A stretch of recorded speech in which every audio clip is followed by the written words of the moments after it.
హైదరాబాద్ లో కన్సల్టేషన్ మరియు 3,500 రూపాయల colour Doppler test Avis hospitals లో ఉచితంగా పొందండి.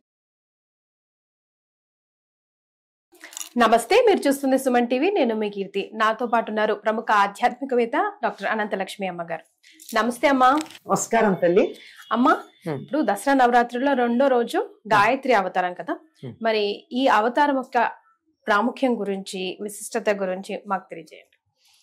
ఇది విజయవాడలో అలంకరించేటటువంటి అలంకారం అమ్మ. మొత్తం మహాశక్తి ఏదైతే ఉందో చైతన్యం ఒక్కొక్క సందర్భంలో ఒక్కొక్క రాక్షసుని సంహరించటానికి ఒక్కొక్క అవతారాన్ని ధరించి వచ్చింది. అంటే ఆ రాక్షసుడి యొక్క లక్షణాన్ని బట్టి, అతడు అడిగిన వరాలను బట్టి, వరాలు అడుగుంటారు కదా, అంచేత ఏ విధంగా సంహరించాలి అన్నది ఆలోచన చేసి ఆ రూపాన్ని, అవతారాన్ని ధరించి వచ్చినటువంటి ఆ సర్వ చైతన్య స్వరూపిణి అయినటువంటి అమ్మవారి అవతారాలు కోకొల్లలుగా ఉన్నాయి. వాటిల్లో ప్రధానంగా కొన్నింటిని గ్రహించి ఒక్కొక్క దేవాలయంలోనూ ఒక్కొక్క అవతార క్రమంలో చేస్తూ ఉంటారు. చివరి కొన్ని అన్ని ఆలయాల్లోనూ సమానంగానే ఉన్నా తరచుగా తేడా ఉంటాయి. విజయవాడలో కనకదుర్గాదేవికి ఈ 2వ నాడు గాయత్రీ మాత అలంకారాన్ని చేస్తారు. ధ్యేయ సదా సవితృమండల మధ్యవర్తి నారాయణ సరసిజాసన సన్నివిష్టః కేయూరవాన్ మకర కుండలవాన్ కిరీటీ హారీ హిరణ్మయ వపుద్ధృత శంఖ చక్రః అని గాయత్రీ దేవిని గురించి ప్రతిరోజు సంధ్యావందనం చేసేటటువంటి వారందరూ త్రికాలాలలోన ఆవిడ్ని ప్రార్థిస్తారు. ఈ గాయత్రి మాత ప్రాతకాలంలో గాయత్రిగాను, మధ్యాహ్నం సావిత్రిగాను, సాయం సంధ్యా సమయంలో సరస్వతిగాను ఉంటుంది. అంటే 3 సంధ్యా సమయాలు. 4వ సంధ్యా సమయం గృహస్థులు ఎవరూ చెయ్యరు. 4వ సంధ్యా సమయం అర్ధరాత్రి 12 గంటలకి. అది గృహస్థులు వాడేటటువంటిది కాదు. ఉదయ సంధ్య సన్యాసులు, ఉదయ సంధ్య, మధ్యాహ్న సంధ్య, సాయం సంధ్య. ఉదయమేమో ఆ తల్లి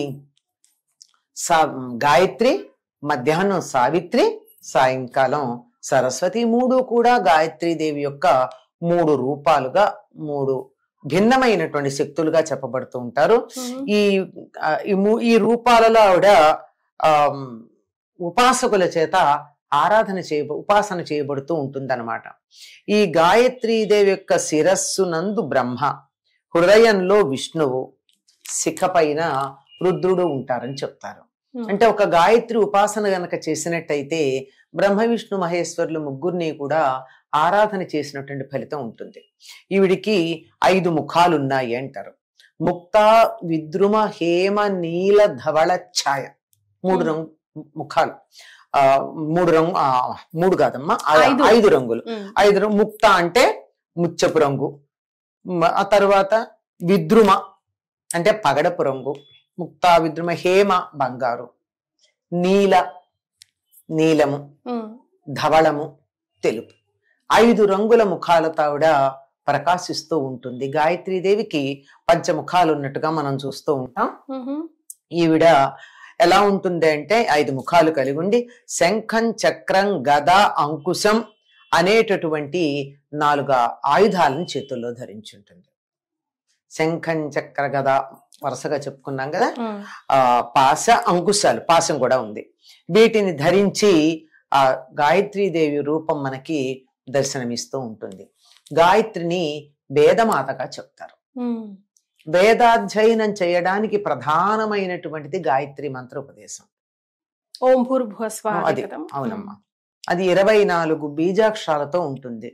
ధియోయోన ప్రచోదయాత్ అని చెప్పేటటువంటి తప్ప ముందు చెప్పినటువంటివన్నీ వ్యాహృతులు. వాటికి ఏమర్థం ఉంది అంటే మంత్రశాస్త్రపరమైనటువంటి అర్థమే ఉంది.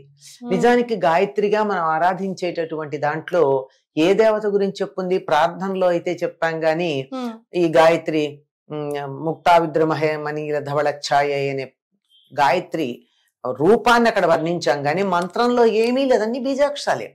ఒక్కొక్క బీజాక్షరం ఒక్కొక్క దైవానికి సంబంధించిందని మొత్తం మన శరీరంలో ఉండేటటువంటి దేవతలందరినీ మనం ఒక్కసారి గుర్తు చేసుకుని ఆరాధించుకుంటూ వాళ్ళని ఏం చెప్తున్నాం? యో నా ప్రచోదయాత్, మమ్మల్ని చక్కగా ప్రచోదన చేయుగా, ప్రచోదన మగుగాక. అంటే ఈ దేవతాశక్తులు ఏవైతే మన శరీరంలో ఉన్నాయో అవి వాటితో పాటుగా నా బుద్ధి ప్రచోదనమగుగాక అని చెప్తాను. ఇందులో ఈ దేవుడి పేరేం లేదు. ఎవరైతే బుద్ధి కావాలనుకుంటారో, ఎవరైతే తెలివి కావాలనుకుంటారో, ఎవరైతే తమ యొక్క తెలివితేటలు చైతన్యవంతంగా ఉండాలి, చురుకుగా ఉండాలనుకుంటారో వాళ్ళందరూ గాయత్రిని ఉపాసన చేయాలి. ఇది ఒక మతానికి సంబంధించింది అనే పొరపాటు పడడం వల్ల చాలా ప్రమాదాలు ఉన్నాయి. కానీ దానిలోని జాగ్రత్తగా గమనించుకుని ఎవరికైతే బుద్ధి కావాలో వారందరూ దీనిని ఆరాధించవలసినది అని చెప్పేటటువంటిది. ఈ గాయత్రి అనేటటువంటి మాటకి గాతారం త్రాయతి, ఇది గాయత్రి, పాడేటటువంటి వారిని రక్షించేది అని అర్థం. ఈ గాయత్రి మంత్రం యొక్క సూక్ష్మ రూపం ఏమిటంటే ఓంకారంగా చెప్తారు. ఓంకారం మనలో నడుస్తున్నంతసేపు మనం రక్షించబడుతూ ఉంటాం. ఏమిటి ఓంకారం అంటే మనలో ఉచ్ఛ్వాస నిశ్వాసాలే ఓంకార స్వరూపంగా ఉంటాయి అని. అటువంటి గాయత్రి పరమం మంత్రం, గాయత్రిని మించినటువంటి మంత్రం మరొకటి లేదని చెప్పారు. మంత్రరాజంగా చెప్తారు. నమాతు పరదైవతం, తల్లిని మించినటువంటి దైవం గాని గాయత్రిని మించినటువంటి మంత్రం గాని లేదని మనకి చెప్పడం జరుగుతూ ఉంటుంది. అటువంటి గాయత్రి రూపంలో రెండవ నాడు అమ్మవారి యొక్క చైతన్యాన్ని ఈ అలంకారంతో, ఈ రూపంతో ఆరాధించడం అనేది విజయవాడ కనకదుర్గ అవతారాల్లో మనకి రూపకల్పన చేసి మన కళ్ళ ముందు ఉంచటం జరుగుతుంది. ఈ గాయత్రి దేవి కిందాక మీరు అన్నారే ఓం భూర్భువః అని చెప్పి ఆ మంత్రాన్ని దర్శించినటువంటి ఆయన ఎవరయ్య అంటే విశ్వామిత్రుడు. విశ్వామిత్రో ఋషి అనే విశ్వామిత్రుడు ఈ మంత్రాన్ని దర్శించినటువంటి వాడు కనుక అందరికీ కూడా ఇది ఉపాస్య దైవంగా చెప్పబడుతూ ఉంటుంది. ఏది చెయ్యాలన్నా, ఏ ఉపాసన చేయాలన్నా, ఏ మంత్రాన్ని పఠించాలన్నా, ఏ వేదాధ్యయనం లాంటివి ఏం చెయ్యాలన్నా కూడా మనలో ఈ గాయత్రి శక్తిని ఆవాహన చేసుకుని చేస్తారు. చెప్పాను కదా, పాడేటటువంటి వాళ్ళని రక్షించేది అంటే మనలో ఉచ్ఛ్వాస నిశ్వాసాలు చక్కగా జరుగుతూ ఓంకారం అనేది నిరంతరం బాగా జరిగేటట్టుగా చేసేటటువంటి శక్తి ఈ గాయత్రి.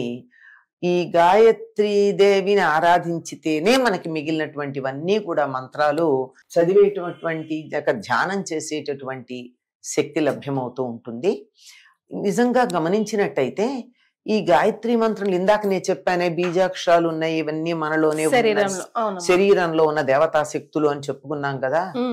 అది ఎక్కడ మనం నిత్యం దాన్ని ఎలా అభ్యాసం చేస్తామంటే దేవుడికి నివేదన చేసేటప్పుడు ఈ మంత్రంతోనే నివేదన చేస్తాం. అంటే ఎక్కడ పడితే అక్కడ, ఎప్పుడు పడితే అప్పుడు కూడా జపిస్తూ, అంటే కొన్నిసార్లు ఇప్పుడు ఆఫీస్ లో ఖాళీ కూర్చున్నాం కదమ్మా, అప్పుడు మనం అంటూ ఉంటాం కొన్ని మంత్రాలు, గణపతి నమః అట్లా అనుకుంటాం. కానీ గాయత్రి మంత్రం అట్లా అనకూడదమ్మా. చాలా శక్తివంతమైంది, చాలా శక్తివంతమైంది. దాన్ని ఎక్కడ పడితే అక్కడ వాడతారా? వాడకూడదు. దానికి ఒక ఇన్సులేషన్ లేదే వైర్, ఎలక్ట్రిసిటీ వైర్ ఎంత జాగ్రత్తగా ఉండాలి, ఇన్సులేషన్ లేకుండా దాన్ని ముట్టుకోకూడదు కదా. కనుక దానికి సంబంధించిన నియమాలు పాటించుకుంటూ, నిజం చెప్పాలంటే మీరు ఇందాక అన్నారు ఎక్కడ పడితే అక్కడ అనడమే, ఉచ్చరించటమే కాదమ్మా, ఎప్పుడు పడితే అప్పుడు అనకూడదు. దానికి సమయం కూడా ఉంది. ఎప్పుడు పడితే ఇప్పుడు చేస్తాను నేను అంటే కుదరదు. దానికి ఉదయ సంధ్యా సమయంలో చేయాలి, మధ్యాహ్న సంధ్యా సమయంలో చేయాలి. సాధారణంగా ఈ ఒడుగు అదే ఈ మధ్యాహ్నం 2 పూట్ల సంధ్యావందనం చేసేవాళ్ళు కూడా మధ్యాహ్నం చేయరు సాధారణంగా. ఎందుకంటే ఉద్యోగాలు అవి చేస్తూ ఉంటారు, కరెక్ట్ ఆ సమయానికి కుదురుతుంది, కుదరకపోతుంది.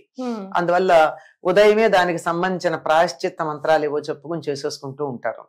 అంతేగాని ఇలా తీరిగ్గా ఉందా మధ్యాహ్నం కూడా చేస్తారు. అంటే ఎక్కడ పడితే అక్కడ చేయకూడదు, ఎట్లా పడితే అట్లా చేయకూడదు. దీనికి మాత్రం శుచిగానే చెయ్యాలి. చెప్పాను కదా, చాలా ఎంత శక్తివంతమైందైతే అన్ని జాగ్రత్తలు పాటించాలి. శక్తి లేనిదైతే పర్వాలేదు, ఎక్కడ పడితే అక్కడ పాటించడం. మీరు ఎక్కడ పడితే అక్కడ చదవడం గురించి మాట్లాడుతున్నారు, రింగ్ టోన్స్ గా పెట్టుకుంటున్నారు, అది కూడా చాలా భయంకరమైనటువంటి పద్ధతి. మనం ఏ పరిస్థితిలో ఉంటామో తెలియదు, మన ఎదురుగా ఉన్న వాళ్ళు ఏ స్థితిలో ఉన్నారో తెలియదు. మనం ఫోన్ పట్టుకెడితే ఎక్కడ పడితే అక్కడ పట్టుకెళ్తాం, ఎక్కడుండగా ఫోన్ మోగి ఆ మంత్రం వస్తుందో తెలియదు. పైగా దాన్ని మధ్యలో కూడా ఆపుతాంగా, మధ్యలో ఆపితే తప్పే కదా. అంచేత ఇట్లాంటివి అతి ఉత్సాహం అంటారే, అతి సర్వత్ర వర్జయేతని ఈ అత్యుత్సాహం ప్రకటించడం అన్నది అది సరైనటువంటి పద్ధతి కాదమ్మా. గాయత్రి మంత్ర జపం ద్వారా ఆ 4 వేదాలు చదివినటువంటి ఫలితం లభిస్తుంది అని చెప్తారు. ఓ ఇప్పుడు అందరికీ వేదాలు చదువుకునేంత తీరిక ఉండదు కదమ్మా. 12 ఏళ్ళు ఇంకే పని లేకుండా, ఇంట్లో వేరే పని కూడా లేకుండా, నిద్ర లేచినప్పటి నుంచి చదువుకుంటూనే, సమయానికి ఎవరో ఒకళ్ళు ఏదో పెడుతూ ఉంటే తింటూ ఉండి చదువుకుంటే, గురువు దగ్గరుండి 12 ఏళ్ళు పడుతుంది వేదం చదువుకోవడం. మరి అట్లాంటిది 4 వేదాలు చదవాలంటే చాలా కాలం, జీవితం అంతా అయిపోతూ ఉంటుంది. కొంతమంది 12 ఏళ్లలోనే చాలా వరకు చదువుతారు అనుకో. ఎంతో వేద చాలా వేద మంత్రాలు లుప్తమైపోయినాయి, మనకు కనపడకుండా పోయినాయి. అంటే ఉంటాయి ఎక్కడెక్కడ ఆకాశిక్ రికార్డ్స్ లో ఉంటాయి తప్ప మానవులకైతే అందుబాటులో లేవు. ఆ ఉన్నవి చదువుకోవడానికి ఇంత సమయం పడుతుంది. కనుక నాకు వేదాధ్యయనం చేసినటువంటి ఫలితం రావాలి, అంతా చదవలేను, కొంత భాగం చదువుకుంటాను అని అనుకున్న వాళ్ళకి గాయత్రి మంత్రం గనక చేసినట్టయితే 4 వేదాలు చదివినటువంటి ఫలితం లభ్యమవుతుంది. చాలా చురుకుగా ఆలోచించగలుగుతారు, చాలా తెలివితేటలు లభ్యమవుతాయి గాయత్రి మంత్రం చదివినందువల్ల. అయితే అమ్మ, ఇప్పుడు ఇళ్లలో పూజ చేసుకుంటారు కదా, నవరాత్రులు అమ్మవారిని నిలబెట్టుకుంటారు కదా, మరి గాయత్రి అమ్మవారి అవతారం వచ్చిన రోజు మనం ఏమన్నా ముఖ్యంగా పాటించవలసిన నియమాలు ఏమైనా ఉన్నాయా? మామూలుగా అమ్మ దసరా దీక్ష తీసుకున్నటువంటి వారు పాటించే నియమాలు, ఎవరికి వాళ్ళు వేరే నియమాలు పెట్టుకుంటారు కదా. మరి ఒక పూట భోజనం చేస్తాను, లేదు అసలు చేయకుండా ఉంటాను, ఫలానా ఆహారం తింటాను, ఫలానా తిన్ను, ఏవో నియమాలు పెట్టుకుంటారు కదా. ఆ నియమాలతో పాటుగా ఈనాడు 2వ రోజు అమ్మవారిని గాయత్రిగా గనక ఆరాధించినట్టయితే, అమ్మవారు మన మూల రూపంగా లలిత పరమేశ్వరి అనుకుంటాం కదా, లలితాదేవితో పాటుగా పైగా ఏం చెప్పుకుంటాం, మహాకాళి, మహాలక్ష్మి, మహాసరస్వతి, ఇది త్రిశిక్షాత్మక లలితా పరమేశ్వరి అని కదా సంకల్పం చెప్పుకుంటాం. అంచేత లలితాదేవి, మహాలక్ష్మి, దుర్గా, ఈ 3 అష్టోత్తరాలతో పాటు గాయత్రికి అష్టోత్తరం ఉందమ్మా, సహస్రనామం కూడా ఉందన్నారు. కనుక గాయత్రి అష్టోత్తరం మనం చదువుకున్నట్టయితే అమ్మవారి గాయత్రి స్తుతులు బోలుడు ఉన్నాయి. ఇందాకనే ప్రారంభంలో చదివాను, జయస్తదా సవిత్రమండల మధ్యవర్తి అని. అలాంటి శ్లోకం ఏదైనా చదువుకుని గాయత్రి మంత్రం అభ్యాసం ఉన్నవాళ్ళు చేయొచ్చు, లేనటువంటి వాళ్ళు ఈ స్తుతి చదువుకోవచ్చు, అమ్మవారి అష్టోత్తరం చదువుకోవచ్చు. ఆవిడికి సంబంధించినటువంటి స్తుతులు చాలా లభ్యమవుతాయి, వాటిల్లో ఏదో ఒకటి చదువుకుని అమ్మవారి యొక్క అనుగ్రహానికి పాత్రలు కావచ్చు. ఈ రూపంలో ఉన్న అమ్మవారు. ఇక నైవేద్యాల విషయం తప్పనిసరిగా ఇంకా నేను ఎప్పుడు అడుగుతానా అని కొంతమంది ప్రేక్షకులు వెయిట్ చేస్తూ ఉంటారు. మొదటి అవతారంలోనే మీరు చెప్పున్నారమ్మా, అన్నం నైవేద్యం రకరకాలుగా ఎన్ని వెరైటీస్ చేస్తే అన్ని వెరైటీస్ అమ్మవారికి ఇష్టమని. సో గాయత్రి అమ్మవారికి కూడా అంతే కదా? అంతేనమ్మా. అయితే చాలా మంది ఒక్కొక్క ఏమిటో మరి ఏ పురాణాల్లోనో ఉన్నాయి, చాలా పురాణాలు ఉన్నాయి కదమ్మా, ఉప పురాణాలు కూడా ఉన్నాయి. ప్రత్యేకంగా వాటికి సంబంధించినటువంటి విద్యలు, కొన్ని తంత్రశాస్త్రాలు, సంహితలు చాలా ఉన్నాయి కదా. వాటిల్లో ఎక్కడన్నా ఏమో అని చెప్పి ఉంటారేమో, లేకపోతే మరి ప్రమాణం లేకుండా చెప్పరని అనుకుంటున్నాను. దేన్ని బట్టి చెప్పారో తెలియదు కానీ కొన్నింటికి కొన్ని రకాల నైవేద్యాలు పెట్టాలి అని చెప్తూ ఉంటారు. పాటించేవాళ్ళు పాటించచ్చమ్మా, ఏదైనా అమ్మవారికే కదమ్మా. తప్పనిసరిగా ప్రతిరోజు చెయ్యదగిన చెయ్యవలసిన ప్రసాదాలు ఏమిటంటే వడపప్పు, పానకం, చలిమిడి. ఈ 3 అమ్మవారు రాక్షస సంహారం కోసం వచ్చింది. మరి రాక్షసులను సంహరించిన తర్వాత ఆ ఉగ్రం ఉంటుంది కదా, ఆ ఉగ్రత తగ్గాలి అంటే వెంటనే పానకం ఆ ఉగ్రతను తగ్గిస్తుంది. కుంకుమార్చన కూడా అందుకే చలవ కలిగిస్తుంది. కుంకుమార్చన వడపప్పు, పెసరపప్పు ఉడికింది కాదు, అది నీళ్ళల్లో నానబెట్టి వెంటనే శరీరానికి కావలసిన శక్తిని ఇస్తుంది. ఉగ్రతని తగ్గిస్తుంది పానకం, శక్తిని ఇస్తుంది వడపప్పు, అలాగే కడుపు చలవ, చలిమిడి. ఈ 3 తప్పనిసరిగా నివేదన చేయాలి. ఇది పెద్ద కష్టమేం లేవు, అస్సలు వంట కూడా చెయ్యక్కర్లా. ఎంత తేలికైన నివేదనలో ఏ దైవమైనా సుఖంగా ఆరాధించడానికి వీలమ్మా.